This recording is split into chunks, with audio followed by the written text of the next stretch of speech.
We've got our 2015 Chevy Cruze with the 1.4 liter turbo. Got ourselves a coolant leak. And without much looking, I'm pretty sure we found it.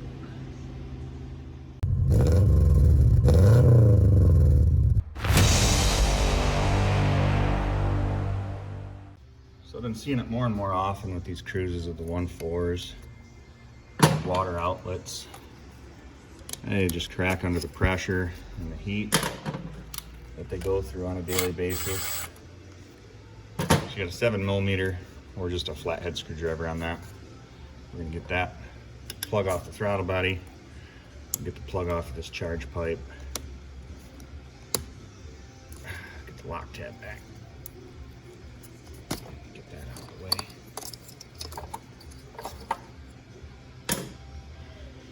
Okay, so that loose.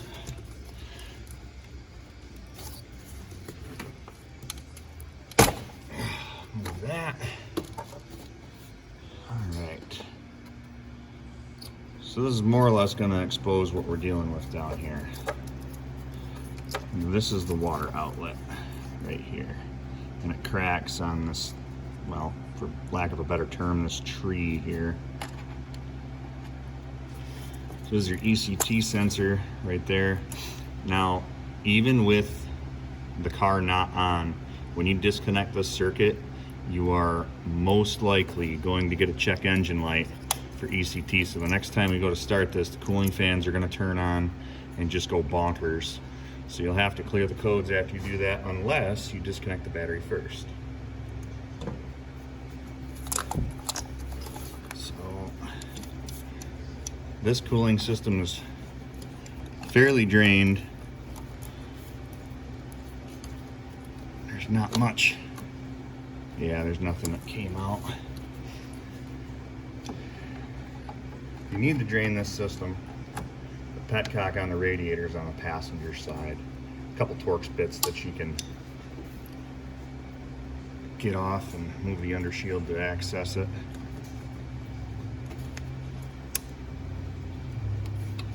So let's see. Most of the time when I do these, I see this part right here.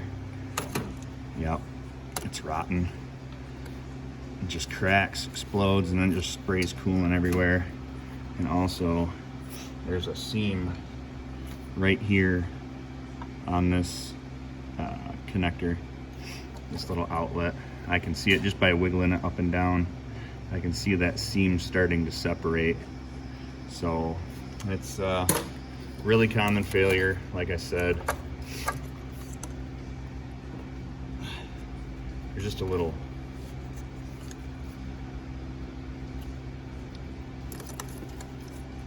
retaining pin here. You can take it in either way, so I just want to show you. It just sticks in like that. You just pull it straight out. And that's going to take this hose off. Okay. So you can use either a 10 E-Torx, or you can use an 8mm if you're in a pinch. Just rotating that clamp up so I can get to it.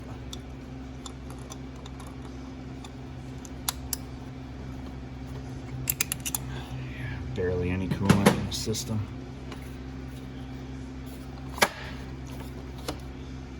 So here's the new one.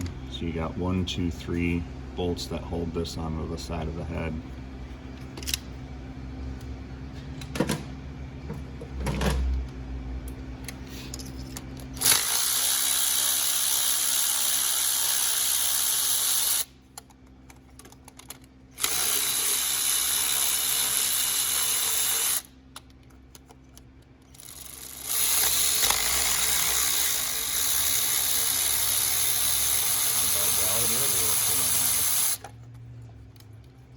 Much. Good thing I put my drain pan under there just for safety. You can see these things after a while, I mean, they get all sorts of crusty. And yeah, you probably can't see it now, but when I was wiggling that up and down, you can see that this seam right here on the mold, it just starts to split and it spews coolant. This, more often than not, is what I see the most, is that this just rots inside of the hose. Most of the times you can't see it. You put it under pressure and it sprays out of the hose towards the engine.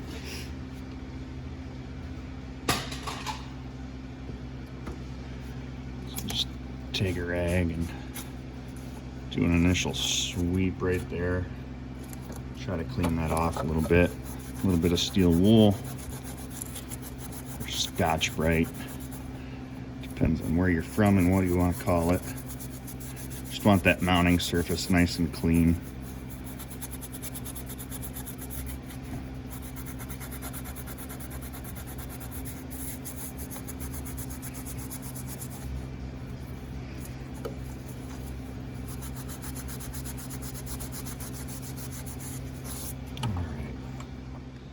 Now that the surface is clean, we can put our new water outlet on. Now this sensor can basically spin inside of this water outlet. So you want it pointing up so we can plug our ECT back in. And not that I don't trust parts guys or parts stores, but make sure that the rubber seal is on this thing, because sometimes you just never know. You don't want to put it back together and then realize, oh, you know, somebody had already bought this part, took the seal out of it, returned it to the store, and now you're putting it together unknowingly without seal. Seen stranger things. So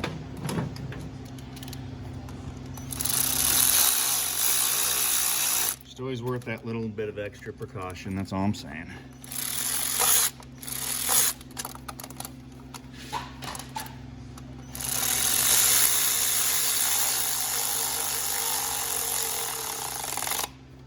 If you're using electric, don't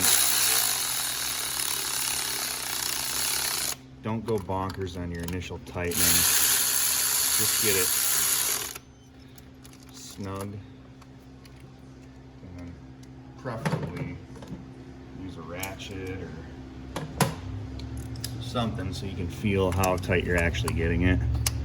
You know, the O-ring is going to do most of the work here, so you don't have to, you know, go crazy with it. Just make sure all three are snug, rotate around. Yeah, it's perfectly fine. So you got your hose in the back first. Get that placed so you can get on it with your pliers.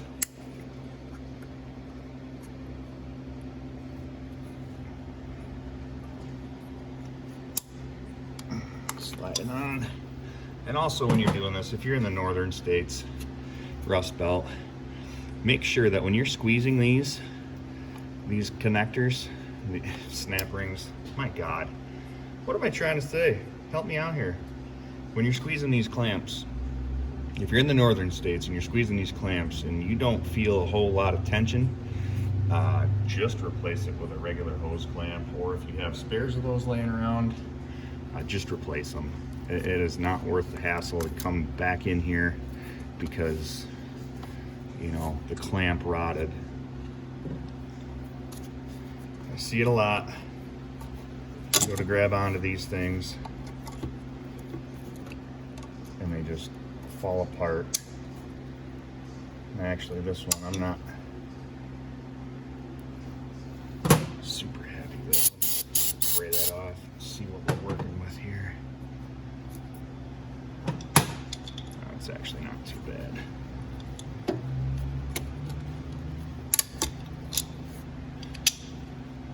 Just follow your gut when it comes to replacing them. Put them on one by one. No particular order necessary with these hoses, as long as they're all hooked back up. That's the main thing.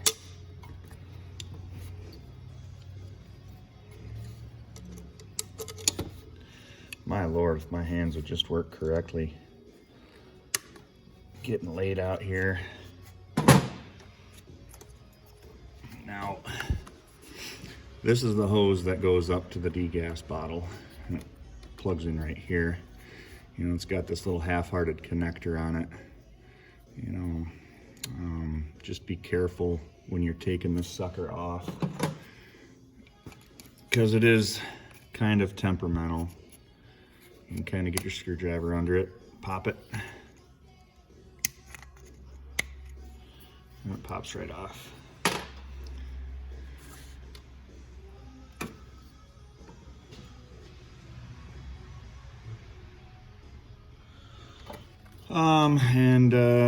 I guess we just ran into another issue, is this actually has a nipple on it that goes inside of that, the new one, and it is broken. It broke off inside of the old one, same way that the water outlet was broken on the main hose. It just deteriorated, and boy, you don't have to do much to make that thing just fall apart.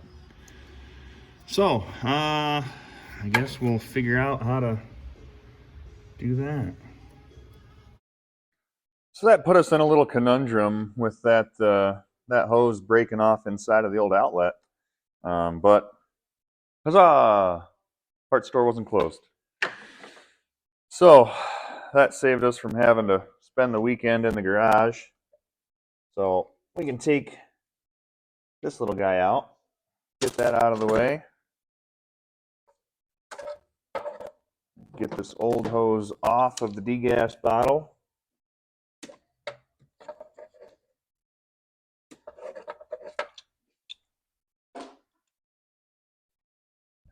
You can save the old clamp off of that hose and put it on the new one. So now you just make sure that with your hose, the O-ring is seated right here, or else obviously it's not gonna do good. And make sure the old one's not in there so you don't double O-ring it. So you can get that down where it needs to be. Take a quick clip, stick it through there so it can't come out. Clip it to the harness, onto the degas bottle.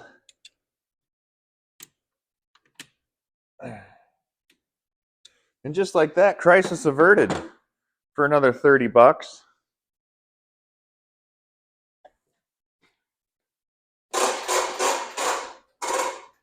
Now, while you were gone, I was spraying this clean down here a little bit, and I got some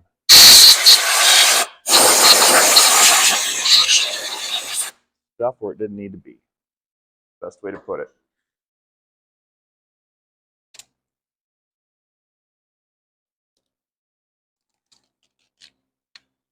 So make sure you've got bottom hose connected, both your top side hoses connected, your overflow, then you've got your ECT connector.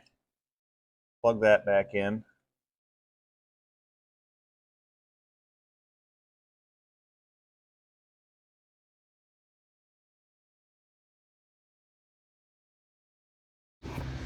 That back in. Now you've just got your charge pipe. If you want, take a little silicone spray. Chuck a little silicone on that so that'll slide back onto the throttle body easier. Yet again, 7mm or flathead. Throttle body connector. Charge pipe connector.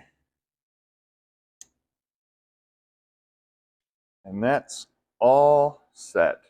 Now all you need to do, fill up your cooling system, bleed it properly, and recheck for leaks. But other than that little snafu, pretty straightforward. You can get that in and out of there in maybe 20 minutes, and you know, it's not that big of a deal. Don't charge dealer prices or even the commercial store prices, because boy, it's just not worth it. A couple gallons of coolant, water outlet, maybe a bypass hose. Here's a Dorman part number for the water outlet. Most parts stores carry that. And if you run into, you know, this breaking inside of the water outlet, which most of the time they don't, you know, that hose part number right there. So hopefully that'll save you some headaches, save you some trouble. Thanks for watching, guys. See you next time.